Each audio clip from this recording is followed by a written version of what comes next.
Assalamualaikum warahmatullahi wabarakatuh and good morning to Puan Noriana binti Abdul Muttalib and friends. So, I'm Muhammad Hadi bin Johari from S1G2 Group 11. We would like to present about the electrical circuit fundamental topic 11 superposition theorem. Definition of superposition theorem. The superposition theorem is a derived result of the superposition principle suited to the network analysis of electrical circuit. The superposition theorem states that for a linear system, notably including the subcategory of time-invariant linear systems, the response voltage or current in any branch of a bilateral linear circuit having more than one independent source equals the algebraic sum of the responses caused by each independent source acting alone, where all the other independent sources are replaced by their internal impedance. The theorem is applicable to linear networks, time-varying or time-invariant, consisting of independent sources, linear independent sources, linear passive elements such as resistors, inductors, capacitors, and linear transformers. Is this superposition theorem important? The answer is yes. The superposition theorem is very important in circuit analysis because it is used in converting any circuit into its Norton equivalent or Thevenin equivalent. How does superposition theorem work? Superposition works for voltage and current but not power. In other words, the sum of the powers of each source with the other source turned off is not the real consumer power.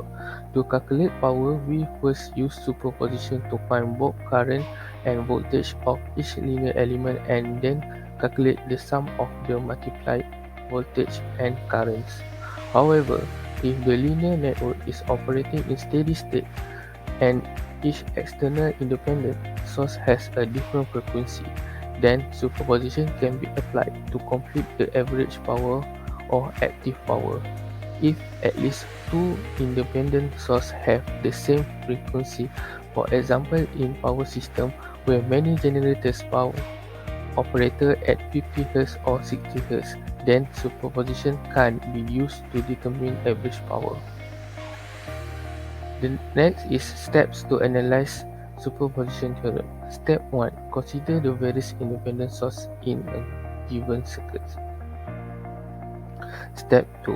Select and retain one of the independent sources and replace all other sources with their internal resistance, or else replace the current sources with open circuit and voltage sources with short circuits.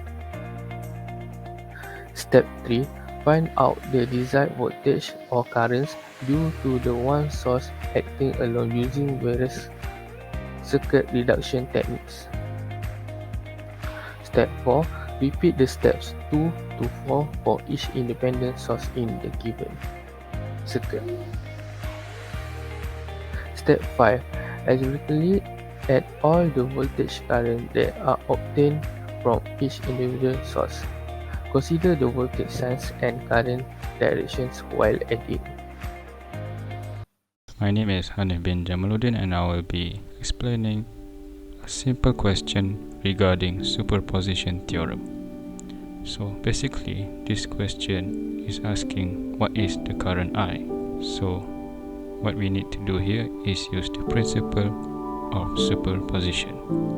So for the first step, we have to set current source equal to 0, which then will result in an open circuit. So to find I, which is the current, simply divide 12 with 5 plus 2 and 4 to get the answer of 1.09 amperes. As you can see here, I have put a little marking on the I.